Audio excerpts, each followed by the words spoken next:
Hello student, good morning all of you. आज हम पढ़ेंगे प्राकृतिक चिकित्सा के अंतर्गत उपवास चिकित्सा।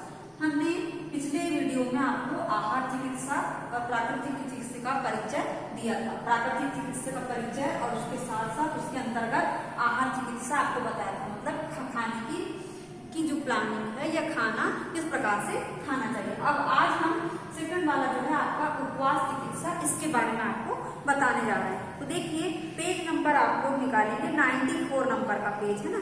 94 नंबर के पेज में देखिए उपवास चिकित्सा लिखा है ना। क्या आपको पता है कि उपवास के द्वारा भी चिकित्सा होती है ना। उपवास का अर्थ है स्वेच्छा से कुछ समय अवधि के लिए भोजन पेय या दोनों का परहेज करना, यानी कि ना खाना खाना ना ही पानी पीना। उपवास पानी, फल या सब्जियों के रस के साथ हो सकता है। सबसे अच्छी सुरक्षित और प्रभावी विधि नींबू के रस के साथ उपवास करना होता है। नींबू का रस डाल के पानी में पी लेंगे तो वो सबसे अच्छी उपवास विधि कहलाएगी। उपवास की अवधि रोग और उसकी प्रबलता के आधार पर निर्धारित होती है ना। इससे शरीर में संचित अपशिष्ट का निष्कर्षण होता है। जब वो बेकार की चीजें होती है वो क्या हो जाती है, निकल जाती है। उपवास से इंसुलिन पर नियंत्रण होता है तथा चयापचय प्रक्रिया में सुधार होता है। यह शरीर की प्रतिरोधक क्षमता में सुधार करता है। चयापचय यानी होता है मेटाबॉलिज्म भी कहा जाता है चयापचय को। इसका मतलब होता है यह एक ऐसी रासायनिक और शारीरिक प्रक्रिया है जो हमारे भोजन को ऊर्जा में परिवर्तित करती है और हमारी कोशिकाओं को ईंधन प्रदान करती है। ये मूलभूत शारीरिक कार्यों जैसे सांस लेना, पाचन, रक्त परिसंचरण, कोशिकाओं में वृद्धि तथा उसकी मरम्मत के लिए ऊर्जा की आवश्यकता की पूर्ति करती है। हमारे यहाँ कई व्रत त्योहार ऐसे हैं जिसमें उपवास रखा जाता है। उपवास के बाद जो आहार ग्रहण किया जाता है उसे ही प्रसाद कहते हैं, है ना। ये बॉक्स की चीजें हम आपको बता रहे हैं। आप देखिए ये शरीर की रोग प्रतिरोधक, यह शरीर की प्रतिरोधक क्षमता में सुधार करता है। उपवास के दौरान शरीर में संचित विषाक्त यानी जहरीला या विषैला जो बाहर निकालने और नष्ट करने की प्रक्रिया में बहुत ऊर्जा खर्च होती है। इसलिए व्यक्ति को अधिक से अधिक मानसिक और शारीरिक विश्राम करना चाहिए। उपवास की सफलता इस बात पर निर्भर करती है कि उसे समाप्त कैसे किया जाता है ना। उपवास समाप्त करने के बाद अधिक नहीं खाएं, है ना। बहुत सारा नहीं खाना चाहिए क्योंकि एकदम खाली पेट रहते हैं तो हमको थोड़ा खाना चाहिए। और जो भी खाएं चबाकर और धीरे धीरे खाएं और भोजन की मात्रा भी क्रमिक रूप से ही बढ़ाएं, थोड़ा थोड़ा करके। और सबसे बड़ी बात, उपवास हमेशा योग्य और प्रशिक्षित चिकित्सक की देख रेख में ही करना चाहिए। उपवास जब भी हम करते हैं तो अच्छे जो डॉक्टर हैं उनकी देख रेख में ही करना चाहिए। अब आ गए हम, ये हो गया आप उपवास के बारे में समझ गए नहीं, आहार हो चुका था।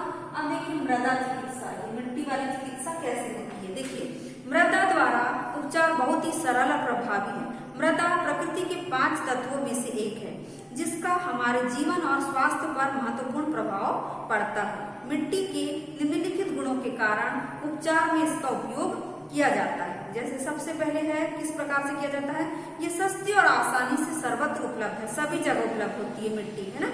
यह सूर्य की किरणों को अवशोषित करती है ना। फिर अगला है, यह लंबे समय तक नमी को बरकरार रख सकती है। उसके बाद अगला, इसके आकार और रूप को आसानी से बदला जा सकता है। फिर अलग अलग रोगों और अंगों के लिए अलग अलग प्रकार की मृदा का चुनाव किया जाता है। जैसे अलग अलग रोग रहते हैं तो अलग अलग प्रकार की मिट्टी का प्रयोग किया जाता है, चुनाव किया जाता है। मिट्टी साफ होनी चाहिए, ये कंकड़ पत्थर या रासायनिक खाद से संदूषित नहीं होनी चाहिए। इसके लिए मिट्टी को जमीन की सतह से 3 से 4 फुट खोद कर निकालना चाहिए, यानी ऊपर की मिट्टी नहीं निकालना चाहिए क्योंकि उसमें क्या होते हैं, कंकड़ पत्थर होते हैं। और अगर अंदर से निकालते हैं तो उसमें कंकड़ पत्थर नहीं होते। आगे देखिए, मिट्टी के लेप का उपयोग पेट संबंधी बीमारियों के उपचार में किया जाता है ना। पेट की जो भी बीमारियां रहती है तो उसमें लेप लगा दो पेट में तो वो बीमारियां जो होती है वो दूर हो जाती है। आगे देखिए, मिट्टी का लेप पेट पर लगाने से अपच दूर होती है, जो जिसको पचता नहीं है खाना, है ना।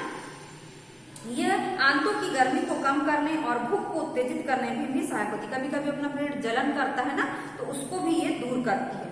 इससे सिर दर्द, खुजली, एलर्जी और आंखों के दृष्टि दोषों का भी उपचार किया जाता है, यानी आंखों के जो दोष होते हैं वो भी दूर किया जाता है। इसके अलावा त्वचा का रंग निखारने में भी इसका प्रयोग किया जाता है, यानी अपने को अगर गोरा दिखना है तो मिट्टी का लेप लगाना चाहिए। मुल्तानी मिट्टी वगैरह हम लगाते हैं ना। हाँ, अब आगे देखिए, आपने मिट्टी से स्नान के बारे में भी सुना होगा। माना जाता है कि इससे शरीर को ताजगी और नवीनता प्राप्त होती है। मिट्टी से बहुत सारे प्रयोग है इसके, है ना। इससे नहाया भी जाता है। इससे त्वचा संबंधी रोगों का उपचार होता है। जब अपन मुंह में लगा सकते हैं, है ना, तो क्या हम शरीर में नहीं लगा सकते? लगा सकते हैं, है ना। अब आगे देखिए जल चिकित्सा। ये हो गया आपका आहार, उपवास, मृदा, और उसके बाद ही देखिए कोट वाला जल चिकित्सा। जल चिकित्सा प्राकृतिक चिकित्सा की एक शाखा है। जल से चिकित्सा में पानी के विभिन्न रूपों का प्रयोग किया जाता है, जैसे ठंडा, गर्म, गुनगुना, भाप या बर्फ। आपने किसी बुखार से पीड़ित व्यक्ति के सिर पर पानी की पट्टी रखते देखा होगा। जैसे बुखार आता है तो पानी की गीली पट्टी रख देते हैं, तो उससे उसका बुखार उतर जाता है। साथ ही किसी खिलाड़ी को जब मैदान में चोट लग जाती है तो उस स्थान पर बर्फ रखते देखा होगा। चोट लग जाती है तो ठंडा बर्फ रख दे, तो उससे भी उसका पैर वगैरह या चोट अच्छी हो जाती है। तो उस स्थान पर बर्फ रखते देखा होगा। कभी कभी डॉक्टर भी गर्म या गुनगुने पानी से दवा लेने या कुल्ला करने की सलाह देते हैं, ना, कि गर्म पानी से टेबलेट खाओ या कुल्ला करो, ना, इस प्रकार से हमको बोलते हैं। जब किसी के पांव या हाथ में सूजन आ जाती है तो उसे गुनगुने पानी से धोने या सेकने की सलाह भी दी जाती है, ना। और यह और कुछ नहीं बल्कि जलोपचार है। इसी को क्या बोलते हैं? जल चिकित्सा या जलोपचार। इसने अब विज्ञान का रूप ले लिया है। स्नान भी जलोपचार की श्रेणी में ही आता है, यानी नहाने से भी हमारे कई रोग दूर हो जाते हैं, इसलिए इसको भी जलोपचार कहा जाता है। ये हो गया आपका जल चिकित्सा। अब हम आखिरी वाला है मालिश चिकित्सा, है ना। मालिश चिकित्सा के बारे में पढ़ेंगे। तो देखिए मालिश चिकित्सा में क्या बताया गया है कि मालिश निष्क्रिय यानी होता है मुख या निश्चेष्ट व्यायाम का ही एक रूप है। यह भी एक प्राकृतिक चिकित्सा का अंग है। शरीर पर की जाने वाली मालिश बहुत ही लाभकारी है।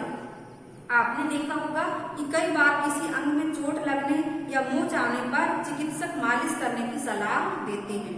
छोटे बच्चों की भी मालिश की जाती है। जैसे देखिए चित्र में बताया गया है, ये पानी की पट्टी रख के दिखाया गया है। ये क्या बोलते हैं, छोटे बच्चे की मालिश कर रहे हैं। ये पिक्चर में दिखाया गया है कि ये किस प्रकार से मिट्टी का लेप लगाया जा रहा है, ये किस प्रकार से हमको खाना खाना चाहिए। इस प्रकार ये पिक्चरों में सभी चीजें बताई गई है। अब देखिए आपने कभी देखा होगा कि किसी अंग में चोट लगने या मोच आने पर चिकित्सक मालिश करने की सलाह देते हैं। छोटे बच्चों की भी मालिश की जाती है। बालों में भी तेल से मालिश की जाती है। इस प्रकार करके हम तेल लगाते हैं, ना। मालिश से रक्त परिवहन संचार तंत्र सुचारू रूप से चलता है। साथ ही सारी मांसपेशियां भी मजबूत होती है। सर्दियों के मौसम में पूरे शरीर पर तेल लगाकर धूप सेकना भी बहुत लाभदायक होता है। मालिश उनके लिए अच्छा विकल्प है जो व्यायाम करने में असमर्थ होते हैं, यानी जो व्यायाम नहीं कर सकते उनको क्या करना चाहिए?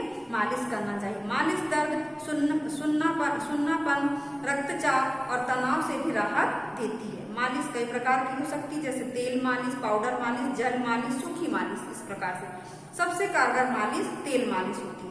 मालिश के लिए जिन तेलों का उपयोग किया जाता है उसमें प्रमुख है सरसों का तेल, तिल का तेल, नारियल का तेल, जैतून का तेल, खुशबूदार तेल। ये सब जो तेल हैं उससे मालिश की जाती है। अब देखिए बदलते समय और बढ़ती शारीरिक समस्याओं के समाधान की खोज में हम धीरे धीरे इन प्राकृतिक उपचारों की ओर वापस जा रहे हैं। यानी कि बदल गया था, अब ये सब प्रोसेस बदल भी गई थी, नहीं किया जा रहा था, लेकिन अब फिर से वही करने के लिए डॉक्टर भी हमको बोलते हैं। तो ये हो गया आपका चैप्टर खत्म है आपका मालिश चिकित्सा। अब आपको आज क्या करना है, जितने भी पार्ट का परिचय लिखना है, जो इसकी इम्पोर्टेंट चीजें हैं, साथ ही साथ होमवर्क में आपको क्या करना है, शब्दार्थ लिखना है ना। सबसे पहले पाठ परिचय के महत्वपूर्ण बिंदु, है ना, महत्वपूर्ण बिंदु लिखना है आपको, ठीक है। उसके बाद आपको होमवर्क में क्या करना है, ये आपका होमवर्क। उसके बाद शब्दार्थ लिखना है आपको, ठीक। ये शब्दार्थ भी आपको आज होमवर्क में करना है। अब देखिए आओ करें एक, इसमें दिया है रिक्त स्थानों के लिए सही विकल्प का चयन कीजिए। सबसे पहला है क्वेश्चन, रोग का प्राथमिक कारण शरीर में रोग पैदा करने वाले तत्वों का संचय। सेकंड क्वेश्चन, गंभीर और पुराने रोग गलत चिकित्सा और दमन का परिणाम होते हैं। थर्ड क्वेश्चन, ताजे मौसमी फल, हरी पत्तियां, सब्जी और अंकुरित अनाज स्वास्थ्य के लिए बहुत लाभकारी है। फिर अगला, उपवास की अवधि रोग और उसकी प्रबलता के आधार पर निर्धारित होती है। उसके बाद अगला क्वेश्चन, मालिश दर्द, सुन्नापन, रक्तचाप और तनाव से भी राहत देती है। अब इसके बाद अगला क्वेश्चन देखिए, आओ करें 2। दिए गए वाक्यों पर गलत या सही का चिन्ह लगाना। मानव शरीर में रोग प्रतिरोधक क्षमता मौजूद नहीं होती, गलत है ना। मृदा द्वारा उपचार बहुत ही सरल और प्रभावी उपचार है, सही है ना। मिट्टी के लेप का उपयोग पेट संबंधी बीमारियों के उपचार में किया जाता है, सही है ना। स्नान जलोपचार की श्रेणी में नहीं आता, गलत। मालिश दर्द, सुन्नापन, रक्तचाप एवं तनाव को और बढ़ा देती है, गलत। ठीक है, अब ये प्राकृतिक चिकित्सा से क्या आशय है, तो सबसे पहले पेज में निकाल लीजिए। इसमें है फर्स्ट क्वेश्चन, प्राकृतिक चिकित्सा एक ऐसी अनूठी प्रणाली है जिसके माध्यम से न केवल हमारे शारीरिक रोगों का निदान होता है बल्कि व्यक्ति में मानसिक, नैतिक और आध्यात्मिक तत्वों का रचनात्मक विकास भी होता है। ये पेज नंबर 91 में सेकंड पैराग्राफ में आंसर है। Second question, British naturopathy association ने प्राकृतिक चिकित्सा के बारे में क्या कहा। उसी के नीचे देखिए, उसके घोषणा पत्र के अनुसार, है ना, ये ब्रिटिश, उसी जो अभी फर्स्ट क्वेश्चन करे थे उसी के फोर्थ वाली लाइन में, ब्रिटिश नेचुरोपैथी एसोसिएशन ने भी इसे स्वीकार किया। उसके घोषणा पत्र के अनुसार प्राकृतिक चिकित्सा उपचार की एक ऐसी प्रणाली जो शरीर के भीतर उपस्थित महत्वपूर्ण उपचारात्मक शक्ति के अस्तित्व को मान्यता देती है। अब देखिए, आहार चिकित्सा पद्धति के अनुसार भोजन को कितने वर्गों में बांटा गया है, तो पेज नंबर निकालिए 92, यहाँ पर क्वेश्चन है। उसमें देखिए, आहार चिकित्सा के अंतर्गत इस चिकित्सा पद्धति के अनुसार भोजन को 3 भागों में बांटा गया, निष्कर्ष आहार, सुखदायक आहार, रचनात्मक आहार। छोटा क्वेश्चन है तो सिर्फ पॉइंट लिखिए, और जब बड़ा क्वेश्चन में आएगा ये तो इसका पूरा डिटेल लिखिए। अब देखिए, उपवास क्या है, इसके लाभ वहीं पे 93 पेज में। उपवास का फर्स्ट लाइन में, स्वेच्छा से कुछ असमयावधि के लिए भोजन, पेय या दोनों का परहेज करना, है ना। उसके बाद क्या है, इसके क्या लाभ है, तो वहीं से देख लीजिएगा तो आपको लाभ भी मिल जाएंगे। फिर देखिए, मालिश का प्राकृतिक चिकित्सा में क्या महत्व है ना, तो मालिश का प्राकृतिक चिकित्सा में, है ना, मालिश मतलब कि ये सबसे लास्ट वाला प्राकृतिक चिकित्सा में, है ना। पहली लाइन, मालिश निष्क्रिय व्यायाम का ही रूप है, यह भी प्राकृतिक चिकित्सा का एक अंग है ना। और ये शरीर पर की जाने वाली मालिश बहुत ही लाभकारी। ये हो गया आपका आओ करे 1 2 3 4, ये सब आपको होमवर्क में करना है। आओ करे 1 2 3 4, ये आपका पूरा होमवर्क में करना है। तो आज की कक्षा हम बच्चों यही समाप्त कर रहे हैं। धन्यवाद बच्चों।